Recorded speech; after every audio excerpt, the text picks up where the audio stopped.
प्यारे बच्चों, आज का जो विषय है वो है पद। 10th क्लास की पहली कविता, जहाँ पे सूरदास जी के पदों से कुछ पंक्तियां यहाँ पे दी गई हैं। वहाँ पे श्री कृष्ण जी ने अपने मित्र उद्धव को भेजा है गोपियों को संदेश देने के लिए, योग का संदेश देने के लिए। तो यहाँ पे देखिए, जो गोपियां हैं वो उद्धव को उलाहना देते हुए क्या कहती हैं। तो पहली जो पद्य है दोस्तों, उसमें देखिएगा क्या कहा गया। उद्धव तुम हो अति बड़भागी, कि हे उद्धव तुम बहुत भाग्यशाली हो। यहाँ पे उल्हाना दिया जा रहा है उद्धव को कि तुम बहुत बड़भागी हो। क्यों हो? क्योंकि अब तक श्री कृष्ण जी से तुम प्यार नहीं कर रहे, इसलिए बड़भागी माना गया है।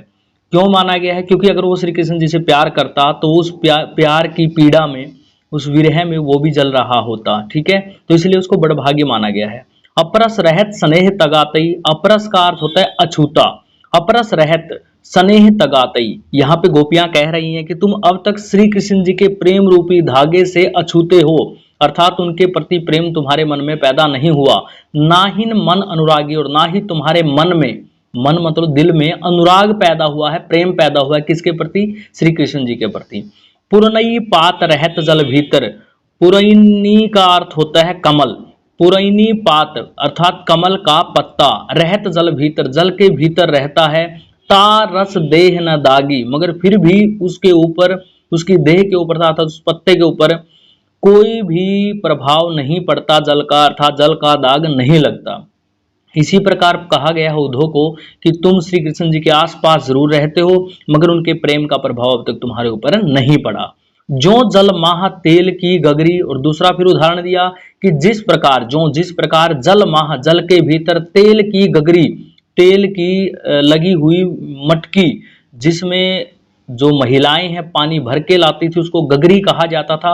अगर उसके ऊपर पानी की गगरी के ऊपर, मटकी के ऊपर तेल लगा दिया जाए तो पानी उसके ऊपर नहीं ठहरता। तो यहाँ पे उसी प्रकार बताया गया, जो जल माह तेल की गगरी, जिस प्रकार जल के अंदर रहते हुए तेल की गगरी बूंद ने ताको लागी, उसके ऊपर पानी की एक बूंद भी नहीं ठहरती क्योंकि उसके ऊपर तेल लगा हुआ है। उसी प्रकार तुम हो कि तुम्हारे ऊपर श्री कृष्ण जी के प्रेम का प्रभाव नहीं पड़ रहा। प्रीति नदी में पाँव ने बोरियो, यहाँ पे गोपियां फिर कहती हैं कि प्रीति नदी, प्रेम रूपी जो नदी है, उसमें पाँव न बोरियो, तुमने अब तक पाँव भी नहीं रखा, अर्थात तुमने श्री कृष्ण जी से प्रेम करना शुरू नहीं किया। दृष्टि ने रूप परागी, और तुम्हारी दृष्टि जो है श्री कृष्ण जी के रूप के प्रति आकर्षित नहीं हुई। सूरदास अबला हम भोरी, सूरदास जी के पदों से लिया गया, इसलिए यहाँ पे सूरदास जी दिया गया। अबला हम भोरी, गोपियां अपने आप को अबला, भोली भाली अबला कह रही हैं। गुड़ चाटी जो पागी, कि जिस प्रकार एक चींटी गुड़ खाने के लिए गुड़ के ऊपर चली जाती है। गुड़ होता है दोस्तों, जब चींटियां उसके ऊपर चली जाती हैं खाने के लिए, क्योंकि मीठा होता है, तो चींटी उसको खाती रहती है, मगर जब वो जो वहां से जाने की कोशिश करती है तो जा नहीं पाती, क्योंकि उनके पाँव जो हैं वो गुड़ के ऊपर चिपक गए होते हैं। तो गुड़ चाटी जो पागी, यहाँ पे कहा गया कि मन की मन ही मांझ रही, कि हमारी जो मन की बात थी वो मन ही मांझ रही, मन के भीतर ही रह गई। कहिए जाई कौन पे उधो, अब यहाँ पे गोपियां कह रही हैं कि हम किसको जाकर कहें उधो, हे उधो हम किसको जाकर बताएं, कहिए कहें, जाई जाकर, कौन पे किसको, ना ही परत कही और ना ही कही जा रही है ऐसी बातें।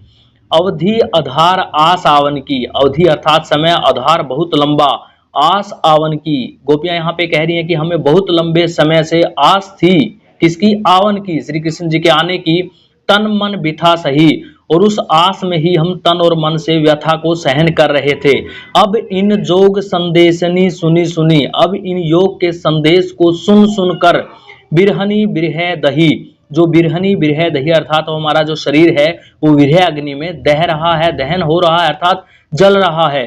चाहती हूती गुहारी जीत ही थे, और जहां से गुहार लगाना चाहती थी, गोपियां कह रही हैं कि जहां हम गुहार लगाना चाहती थी, जहां हम बताना चाहती थी कि हमारे साथ ऐसा हो रहा है, उतते धार बही, उसी साइड से, उसी तरफ से धार बहने लगी है, अर्थात उन्हीं ने हमारे पास योग के संदेश को लेके आपको भेजा है, अर्थात वही श्री कृष्ण जी आपको भेजने वाले हैं और कहा है कि उनको योग का संदेश दीजिए, जबकि हम तो उनके पास जाकर प्रेम रूपी गुहार लगाने वाली थी। सूरदास अब धीर धरी ही क्यों, सूरदास जी के पद है इसलिए यहाँ पे सूरदास जी आए कि सूरदास जी कह रहे हैं गोपियों के माध्यम से, अब धीर धरहि क्यों, अब धैर्य कैसे धारण करें, क्यों धारण करें, मर्यादा न लही, अब कोई मर्यादा ही नहीं रही है, मर्यादा ही नहीं रही है। तीसरे पद में देखिए क्या कहती हैं, हमारे हरि हारिल की लकड़ी, गोपियां यहाँ पे कह रही हैं उद्धव को कि हे उद्धव, हमारे हरि, हमारे लिए तो हरि जो है ना हारिल पक्षी के समान है। जैसे हारिल पक्षी जो होता है वो उड़ते वक्त भी अपने पाँव में एक लकड़ी को पकड़े रहता है, उसी प्रकार हम हैं, हम श्री कृष्ण जी को नहीं छोड़ सकते, हम उनके आसपास हम जो है वो रहती हैं, या फिर हम जो उनको अपने मन में बसाए रखती हैं। मन कर्म वचन नंद नंदन उर, यहाँ पे गोपियां कह रही हैं मन से, क्रम से और वचन से, नंद के जो नंदन हैं अर्थात नंद के जो लाल हैं अर्थात श्री कृष्ण जी हैं, उर अर्थात हृदय में, यह दृढ़ करी पकड़ी, हमने उनको हृदय में दृढ़ रूप से अर्थात कठोर रूप से अर्थात जकड़ रखा है, पकड़ रखा है। जागत सोवत सोपन दिशी निशी, अर्थात जागते हुए, सोते हुए, सपने में, दिन में और रात में, दिवस मतलब दिन में, निशी मतलब रात में, कान है जकरी, हम कान है ऐसा जपते रहते हैं, उन्हें याद करते रहते हैं।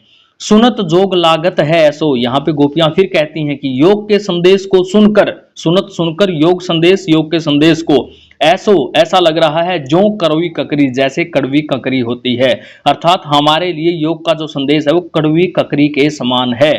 सूतो व्याधि हमको ले आए उधो, कि हे उधो आप हमारे लिए ऐसी व्याधि, ऐसा रोग ले आए हो, देखी सुनी न करी, अर्थात गोपियां यहाँ पे योग के संदेश को बीमारी के समान बता रही हैं, तो ऐसी बीमारी जो ना उन्हें कभी देखी है ना उन्हें कभी हुई है। यह तो सूर तिन्ही ले सौंपो, यहाँ पे गोपियां कह रही हैं कि ये जो संदेश है ये उनको ही ले जाकर के सौंपो जिनके मन चक्री, जिनके मन में चक्री होती है, अर्थात जिनका मन यहाँ वहां भटकता रहता है। गोपियां यहाँ पे कहनी चाहती हैं कि हमारा मन भटकता नहीं है, हम केवल और केवल श्री कृष्ण जी से प्रेम करती हैं। हरि है राजनीति पढ़ी आए, और अंतिम पद में गोपियां क्या कह रही हैं कि हमें लगता है जो हरि हैं श्री कृष्ण जी राजनीति पढ़ के आए हैं, समूझी बात कहत मधुकर के, और समझाने के लिए, बात समझाने के लिए भेजा है किसको, मधुकर को। यहाँ पे उद्धव को मधुकर भंवरा कहा गया है, मधुकर के द्वारा हमें समझाने के लिए भेजा गया है। समाचार सब पाए, और हमने सारा जो समाचार उनके द्वारा पाया है। एक अति चतुर हुते, यहाँ पे गोपियां कह रही है कि एक तो अति चतुर, पहले से ही बहुत चतुर थे, हुते मतलब थे पहले से ही, एक तो श्री कृष्ण जी पहले से ही बड़े चतुर थे, अब गुरु ग्रंथ पढ़ाए, और अब लगता है गुरु जी ने उनको ग्रंथ भी पढ़ा दिए हैं। बड़ी बुद्धि जानी जो उनकी, यहाँ पे उपहास करती हुई श्री कृष्ण जी को ताना देती हुई कहती हैं गोपियां कि हमें लगता है श्री कृष्ण जी बड़े बुद्धि वाले हैं, उनकी बुद्धि बड़ी है, जोग संदेश पढ़ाए, जो हमें योग के संदेश को पढ़ाने के लिए आपको भेजा है। उद्धव भले लोग आगे के, यहाँ पे गोपियां कहती है कि हे उद्धव, हम, हमारे अनुसार तो जो पहले के लोग होते थे वो बहुत भले होते थे, भले लोग आगे के अर्थात पहले के, पर हित डोलत धाये, जो दूसरों के हित के लिए, दूसरों की भलाई के लिए तत्पर रहते थे। अब अपने मन फेर पाई हैं, अब वाले जो लोग हैं वो तो अपने मन की ही बात करते हैं जो उनके मन में आती है, अर्थात यहाँ पे श्री कृष्ण जी को एक प्रकार से ताना कसा जा रहा है। चलत जू होते चुराए, कि जाते हुए श्री कृष्ण जी ने हमारे दिल को चुरा लिया था, और अब वो क्या है अपने मन की ही कर रहे हैं। ते क्यों अनीति करे, वो अनीति क्यों कर रहे हैं, गलत काम क्यों कर रहे हैं।